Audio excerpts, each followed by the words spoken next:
Hi guys, this is your boy TNK back with another video. Fortunately,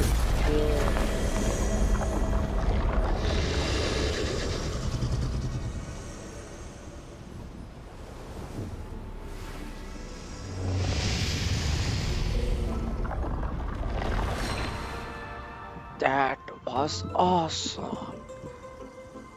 Yeah, that was worth everything. I'm so happy I got her. Thank you, Cass. You are beautiful and wonderful character. Okay, enough fanboying. Okay, so I'm glad to know that there wasn't much disturbance in my previous video regarding to my personal talk with my mom. So the video is still acceptable. So I'm gonna mute for now, just in case because I don't want to, make another mistake like that. So enjoy the story.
Really now?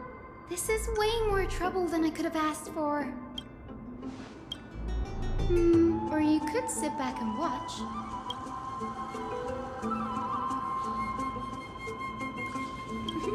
I'm kidding, Danny. Lend me a hand, pretty please. All right, now let's get him.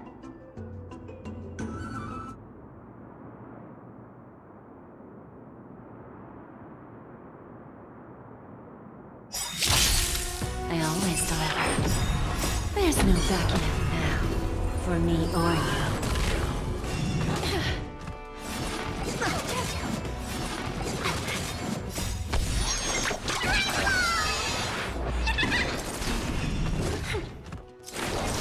Feeling sticky? Will you find the answer? Look here. Middle. Here, try this. As you wish. Just try. I think something bit me. Who's the little backstabber? Deep breath.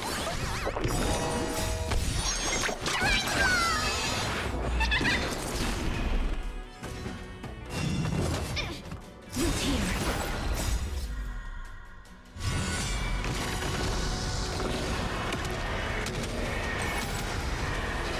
May death protect us!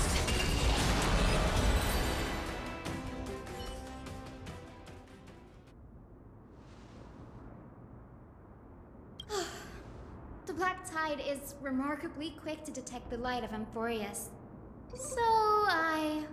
Or rather, the blessings of the Sky Priest in me, might have unknowingly called them to me. Anyway, Anyway, never mind that for now. Here, you might want to have a look at this. I found it around here and thought it might be of interest to you.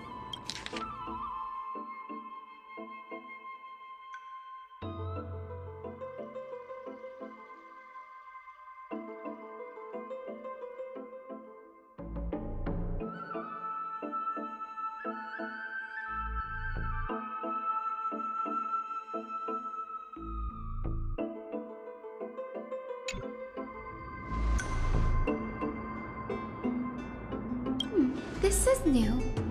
I didn't know Professor Anaxa was researching the sky. He's never mentioned anything about it.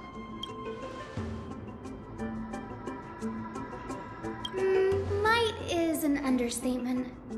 Anaxa has never been one to venerate the gods, nor has he ever found it within himself to put any faith in the prophecy. People have come to think of him as a heretic, even in a place as liberal as the Grove. Yet, it is also this very blasphemer that Circe's favors. Fate sure works in mysterious ways.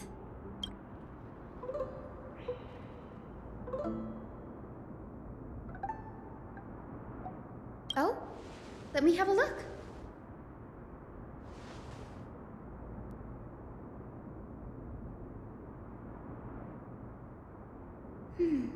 By the looks of them, these scrolls are records of two conversations that took place in the same setting, one after the other.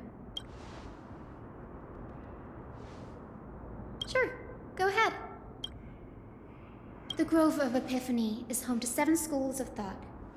While all 7 schools are founded on the ideologies of Thalesis, the first scholar, each is unique in its own way. Among them, the Venerationists revere and worship the Titans the most. As the sage of the Venerationists, Euthyphro has always been at loggerheads with Anaxa. If we were to place the 7 sages on the scales of Talanton, Anaxa and Euthyphro would be placed on opposite sides to achieve balance. Nearly everyone in Amphoreus has heard the story of the skyships by now. Aquila's stature is loftier than the heavens, and their divine retribution is merciless. That's why it's no use building giant skyfaring ships. Oh, but I do wonder if a supercharged mini Trevi cannon could slip past their watch. Newsporists primarily study the application of alchemy in soul repair. Everyone considers Anaxa a blasphemer, but that has never stopped him from sharing his ideas, no matter how taboo. If you must say that he's hiding something, then it's likely what lies beneath his eye patch. Anaxa often says that every failure brings us one step closer to the truth. Perhaps, to him, the crash of the skyship carries a different interpretation. The firmament is not impenetrable. On the contrary, it was precisely because the skyship represented the first step toward breaking free from the shackles of the earth that it provoked the wrath of the Sky Titan and brought divine punishment upon itself. It's a shame that the majority of the Grove's research on Aquila was headed by the Venerationists, with sacrificial rituals making up a predominant part of their findings.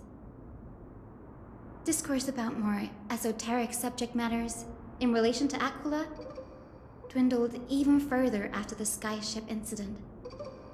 So much so that even this scroll is completely new to me.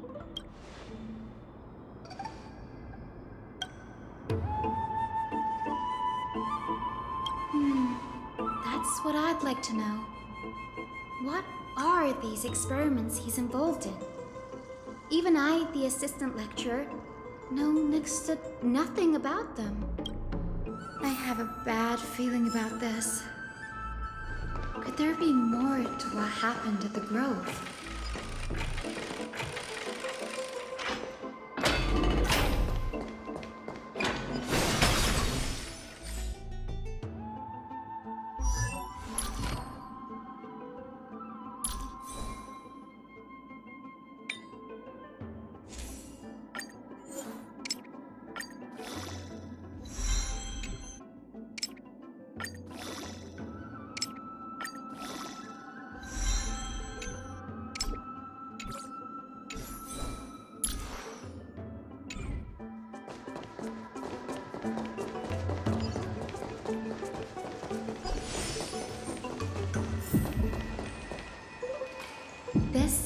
the Library of Philia, a place where the Grove stores its collection of tomes.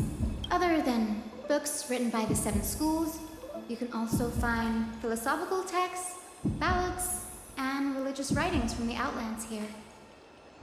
Cities that desire to learn from the Grove were apparently expected to contribute knowledge of equal value to what they saw. We've had more than our fair share of hilarious episodes over the years. For instance, it's said that the Erythrocheramists once borrowed a manuscript from a certain author, but ended up returning a copy instead of the original. What's more, the original manuscript was supposedly then hidden here. Nice? No need to hold yourself back, Danny. You can just tell it like it is. Their behavior was no different from bandits. Whew. You've got me there. Some said you couldn't even find a dictionary in Castrum Kremnos, so I guess they were spared. There are too many books in the Library of Philia. Flipping through them all will take too long. Why don't we use the Biblioslate to search for the texts we need? We can bring them back to Akima for reading after that.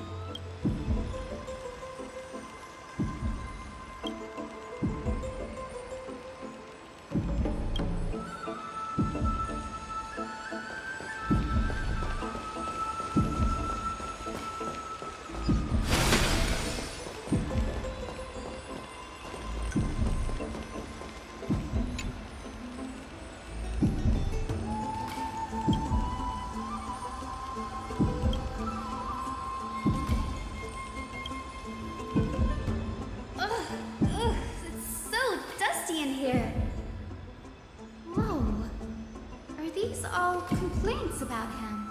I can already see what they must have written. Anaxa has no respect for the gods. His very existence undermines order in our society. They're probably all things like that. Why else would they call him the Great Performer? When Anaxa established his school of thought, the first thing he apparently did was read his own work to everyone. Are the Titans truly an accurate reflection of what humans think gods should be?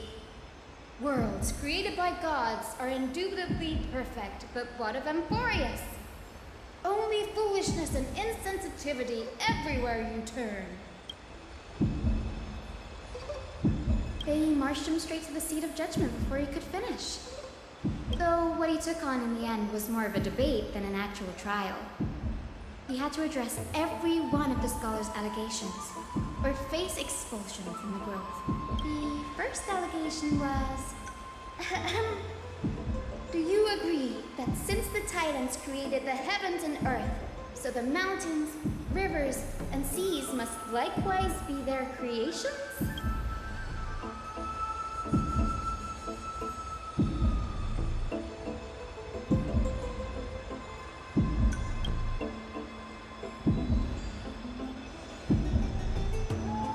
Anaxa would have probably been spared a lot of trouble if he had answered this way. Instead, he quoted past instances of the Flame Chase journey and posited that humans had the potential to take over the divinity of Titans. Needless to say, his critics didn't take kindly to his answer, so they followed up with a second allegation. You claim to be studying souls, yet you are, in fact, defiling them and committing acts condemned by the gods. Do you admit it? Anaxa always wears an eye patch, never removing it, even when alone. Some say he used one of his eyes as an alchemical ingredient. Every being in the world owes their safekeeping to Kifili, and this is even more so for the Chrysos heirs who have divine blood coursing through them. If he has really done something of that nature, then it'd indeed be sacrilegious. Thankfully, they had no way to prove it, so it amounted to nothing more than an allegation in the end. One by one, Anaxa engaged in wars of words against those who would challenge him. Toward the end, a scholar asked him, Anaxagoras, have you any respect for the gods? It was only after a brief silence that he answered, I have never denied that Titans are meant to be noble constructs. Yes, I'm not sure how that controversy was eventually resolved, but what's for certain at least is that Anaxa was allowed to stay in the grove where he continued his research, despite being regarded as a heretic. By the way, this stack of complaint letters has reminded me of a place in the grove. We may find clues there that aren't on the teleslate. I'm talking about Anaxa's alchemy lab, hidden between the cornerstones. It's a well-kept secret. Among the 7 sages, excluding the nominal chief sage, each has a private sanctuary where they can conduct research undisturbed in their free time. Even the administrators of the Library of Philia are restricted from accessing those places and documenting the sage's research. But with the grove in this state, I'm sure Anaxa won't be mad even if we sneak into the lab for a short while. Right?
This is the place, but where is everything?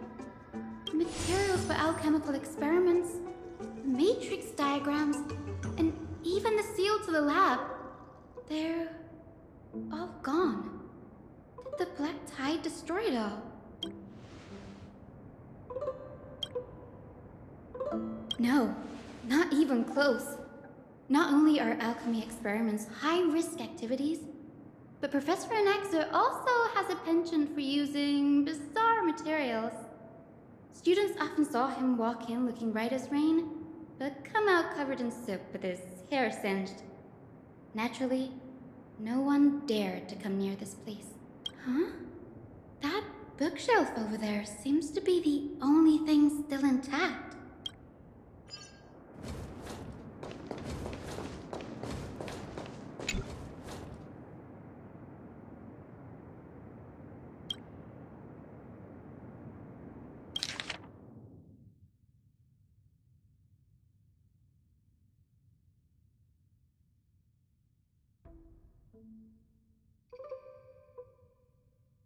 What's going on? Anaxa is conducting research on our friends in Alchema and... me?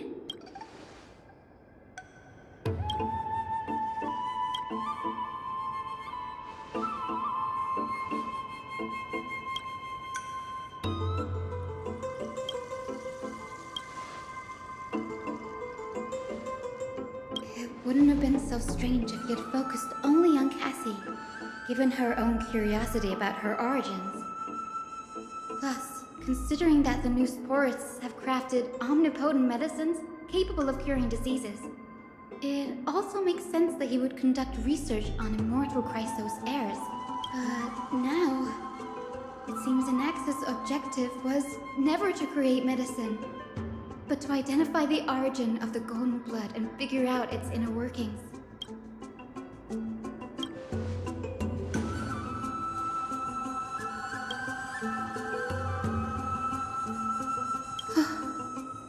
Danny, look at this. I have a bad feeling about this.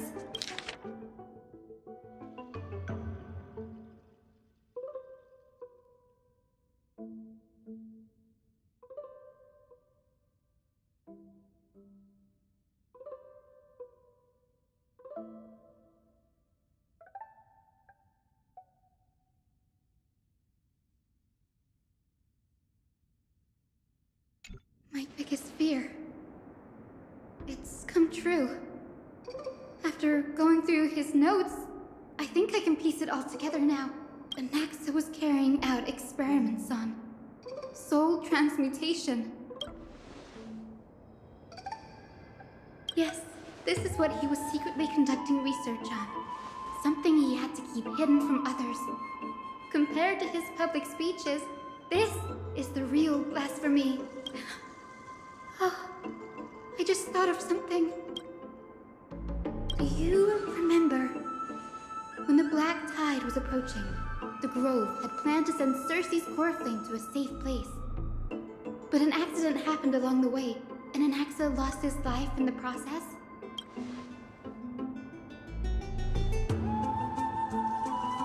That's right. But what if Professor Anaxa's fusion with the core flame of reason wasn't an accident? Put yourself in his shoes. Knowing that the Black Tide was closing in and your time was running out, what would you have done? Exactly. When the Black Tide came, the true reason Anaxa headed to the Luminary Throne was to transmute and fuse himself with the Titan's core flame. No. Judging from how he reacted after the event, the results came as a surprise. Maybe he failed to consider the possibility that Circe's would make a similar decision. The manuscripts detailing all the alchemical formulae have been taken away. His research is still ongoing. Like, what? There's only one Titan left in the world now. No. No way.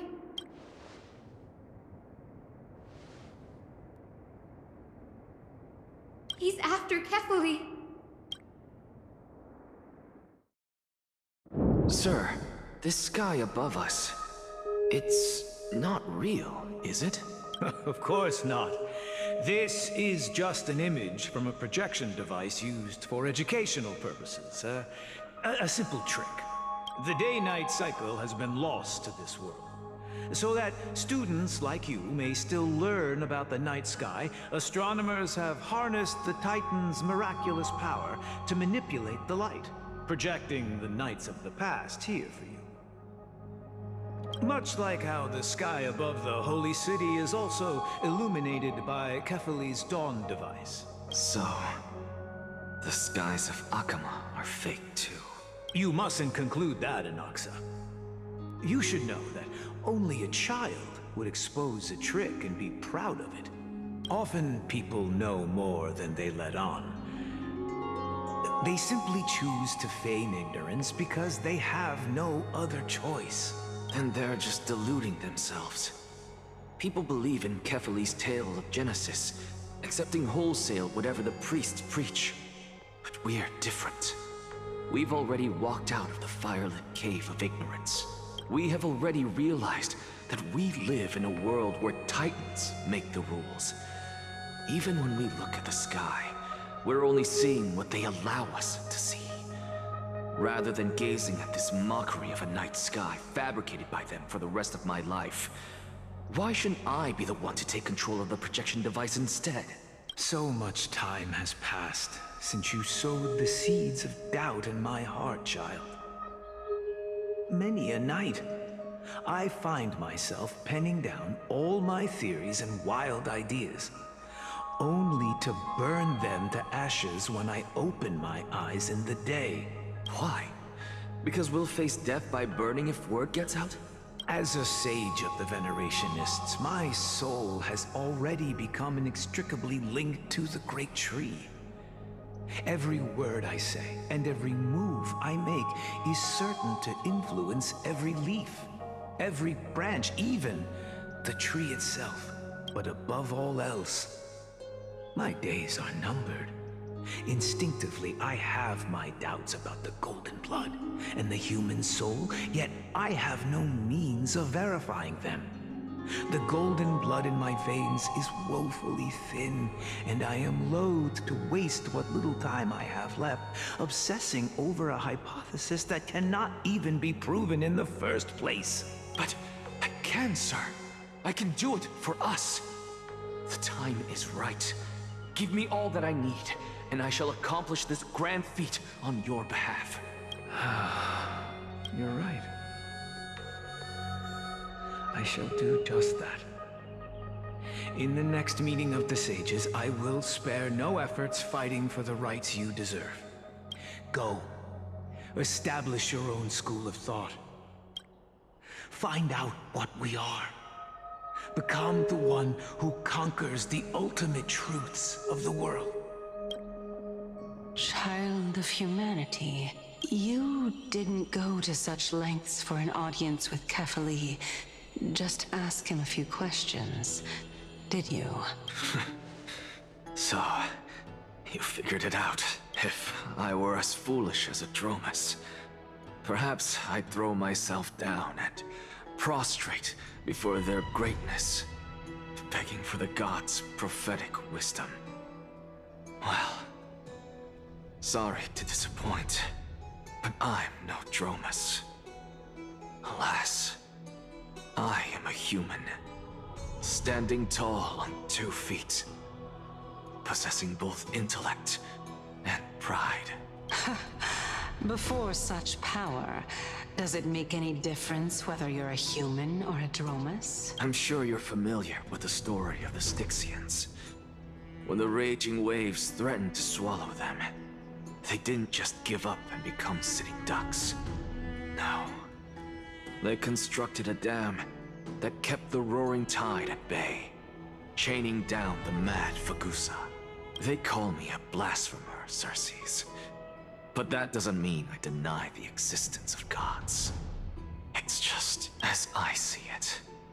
Titans are simply a force that mankind has yet to find a way to tame. Oh? If power that rivals the Titans is what you crave, why not conform to the prophecy and brave the trial? Why stop at harnessing the power of the Titans when I can do so much more? The source of life is what I wish to grasp, to understand what makes up the soul, and to learn what we really are. Thanks to you, I've had the chance to personally verify, in more ways than one, that the soul indeed ceases to exist in death. But where there is death, there is life. And where there is an end, there must also be a beginning. How then is a soul born? That was the only unknown variable left in my calculations. And by the sound of it, you have already formed a conjecture. No, I have already drawn a conclusion. In my journey unto death just now, I finally saw the answer with my own eyes. Professor Anaxa,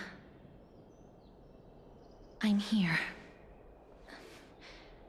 His life hangs by a thread.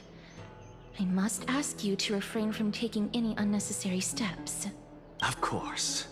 I'll bring this to a conclusive end, and give you the answer you so desire. However, in accordance with the principle of equivalent exchange, I must also demand from you what I need.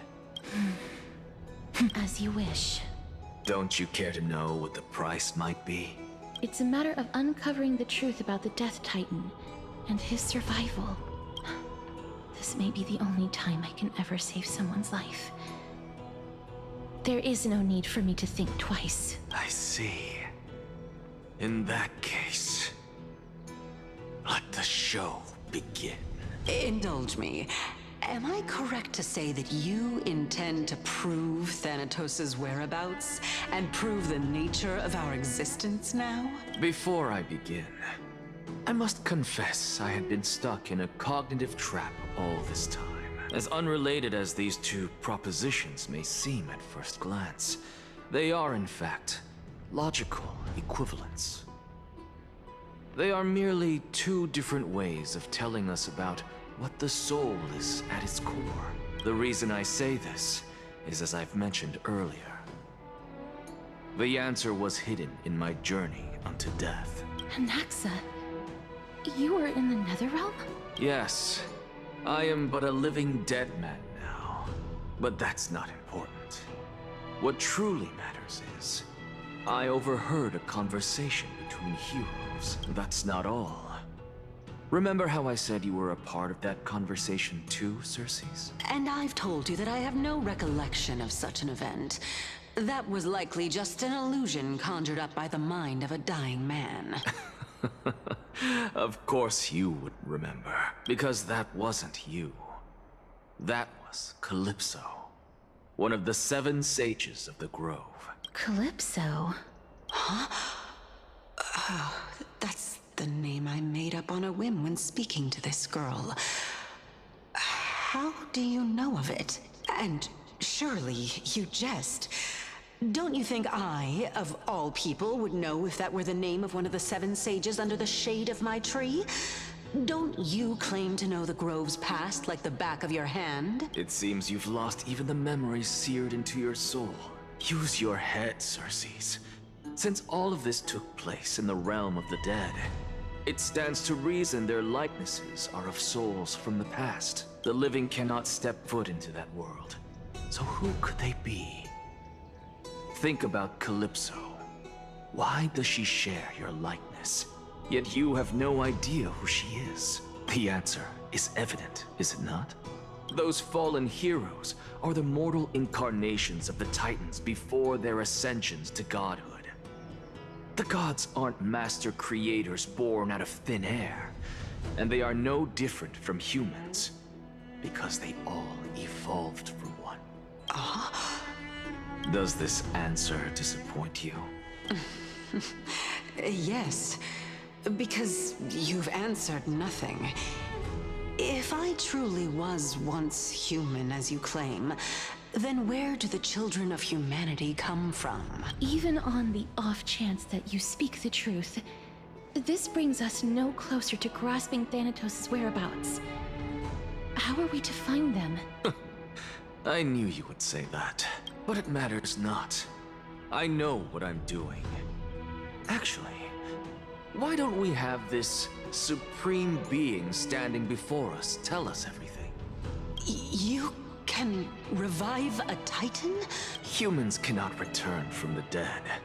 Neither can gods. But all we need to do is look at this from a different perspective, and the problem will resolve itself.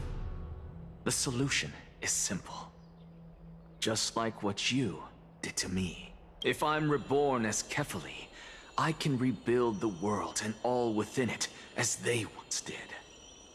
Simple, is it not?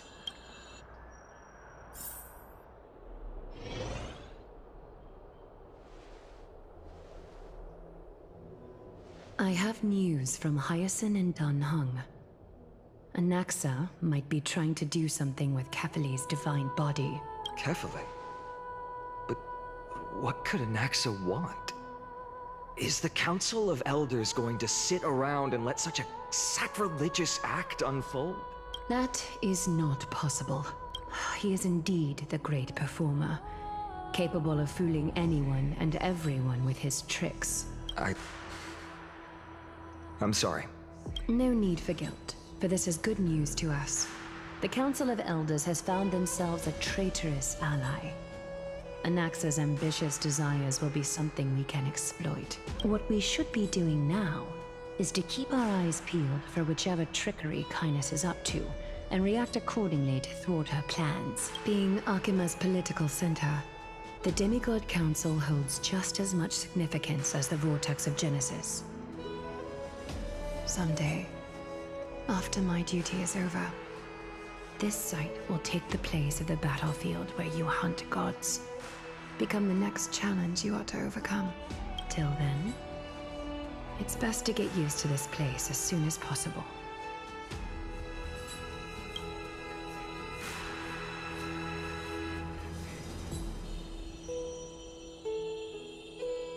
Preposterous! The Christos-heirs only have their standing because of the Council of Elders! How dare they trample over it!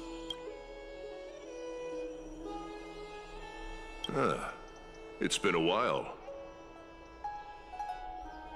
What is that supposed to mean?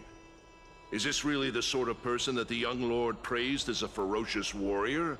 It has indeed been some time, Lord Crateros. What brings you here in such haste? Shh! Keep it down. Be more vigilant. See those duplicitous dogs over there? They do the dirty work for Kainis. I've already ordered my people to hold them back, but we should still lay low. Unless you're itching for a bloody fight to get a workout in. My bad. So, did something happen? Did you hear thunderclaps last night? Thunderclaps are beacon signals of strife. They are a message from the young lord. He threw a spear bearing several words at Akama. Watch out. The Flame Reaver is back. I guessed as much. We didn't actually kill them back at the Kremnos Arena. I figured this is something you would want to know. We Kremnoans never back down from a fight. So if you plan to take that thing down in a battle, reach out to me anytime. You have my gratitude. I will let Aglaya know about this right away. Remind her to be on her toes while you're at it. That vicious Kainis has been unusually active lately. Those lackeys she keeps undercover have been going in and out of the city a lot more frequently these days. Some even seem to be getting Kremnoans to defect to the Council. That's... Looks like you can see it for yourself. We should get back. Thank you for the intel, Lord Crateros.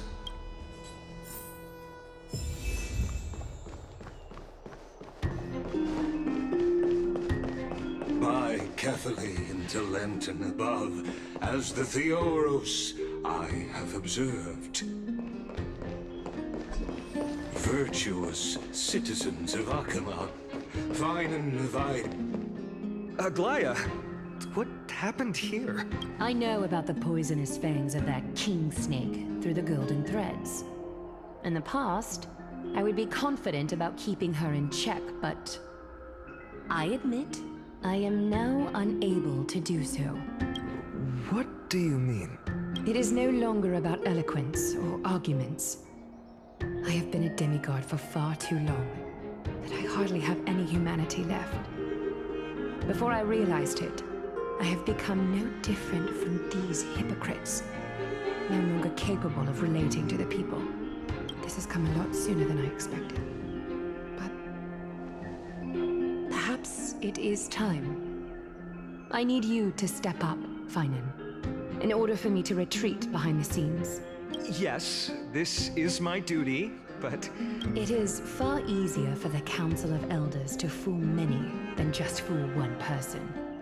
Their so-called more support is no more than a ruse to distribute power using words instead of lances. There is no glory in winning this debate, but that makes having respect for humans so much more priceless. Finan, you are a Chrysos heir without flaw, capable of relating deeply with humans. I appreciate what you've taught me, Aglaya. I hope we'll live up to your expectations and win this debate.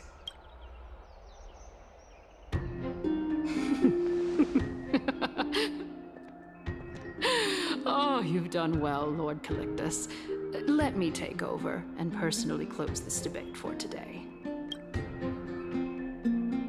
Dearest counselors, let it be known that I sorely miss the blissful times portrayed in lyrical poems.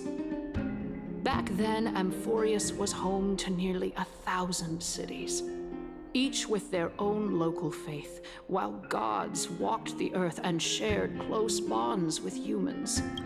Yet, in the present, people from all over are forced to leave their homeland to seek refuge in the holy city, where they hope to rest under Kefali's protection. All of us have long been in the same boat, with no way out of this plight.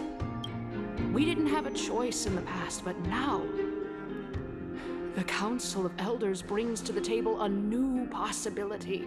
All I have left is one question for you. Would you rather strive toward the unheard of Era Nova, or return to the prosperous Era Chrysia of our past? Make your choice. Now, which of the two would lead mortals to an ideal future?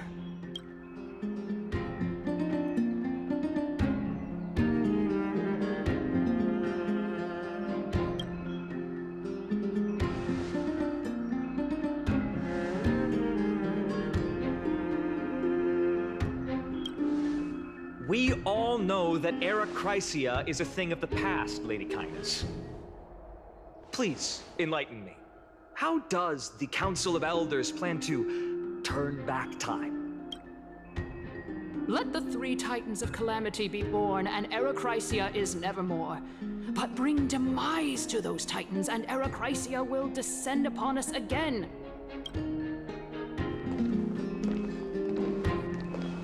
Know that the Council of Elders is never one to make empty promises. Look at who we have on our side. Anaxagoras, one of the Grove's 7 sages. And Castorus, Idonia's goddess of death.